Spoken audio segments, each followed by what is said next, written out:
1, 2, 3. 1, 2, 3. Okay. I was mentioning Bill Maher and his overtime. Now we are really back on.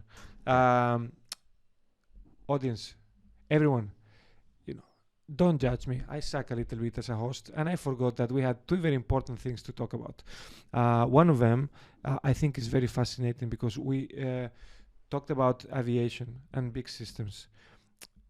But Ollie, when we were discussing yesterday on the phone, more or less the direction that this interview would take, he mentioned that he wanted to talk about an airplane and a toothbrush. Yeah. And he really brought a toothbrush.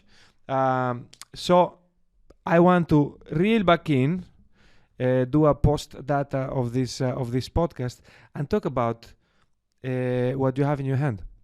So I'll just make it really quick. But yeah, as we were talking about kind of products and systems, that sort of big jump is actually my kind of sustainability journey. Started thinking about spending way too much time thinking about toothbrushes and how you design better toothbrushes from a perspective of environmental sustainability.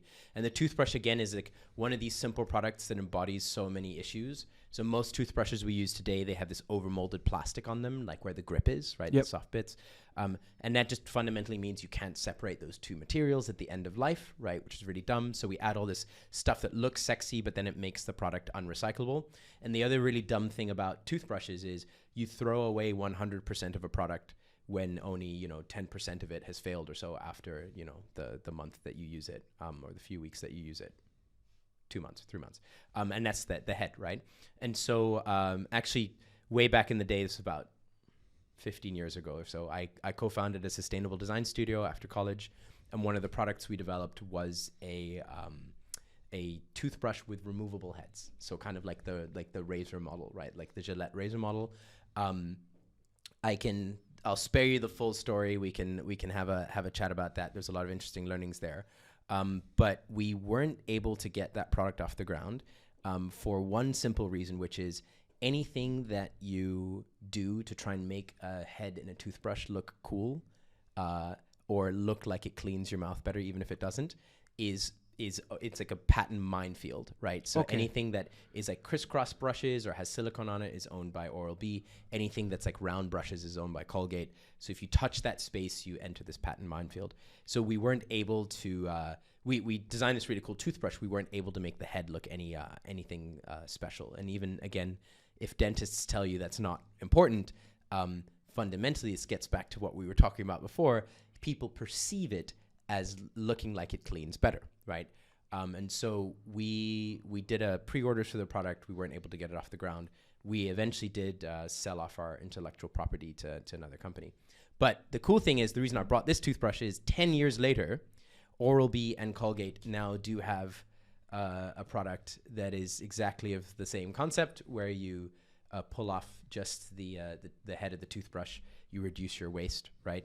But this is like one of these examples where it's a tiny, almost meaningless product, but you can spend a huge rabbit hole of time thinking about sustainability problems around just this little thing. So yeah. So have you bought that in Hong Kong? Have you found that no, somewhere? So this isn't Hong Kong. There's another there's a designer who actually lived here for a while who has one that's available in Hong Kong. I'll find the name. We can add it to the notes. Yes, please. No, I would definitely buy something like this, 100%, because this is easy.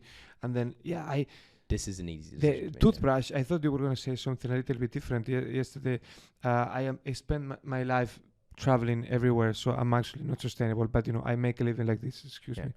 And the amount of single-use toothbrushes that are used every day is insane. Yeah, it's insane. Yeah.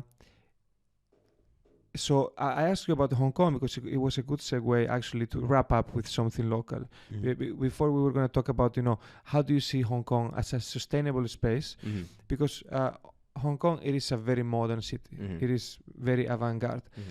But especially coming from spending Christmas in Italy, in which recycling has become a genre on its own, you have 7 buckets and different days. Sport. Here in Hong Kong, we throw everything in the same place and we just forget about it. From your perspective, how is the reality of sustainability when it comes to recycling and other things in this special region.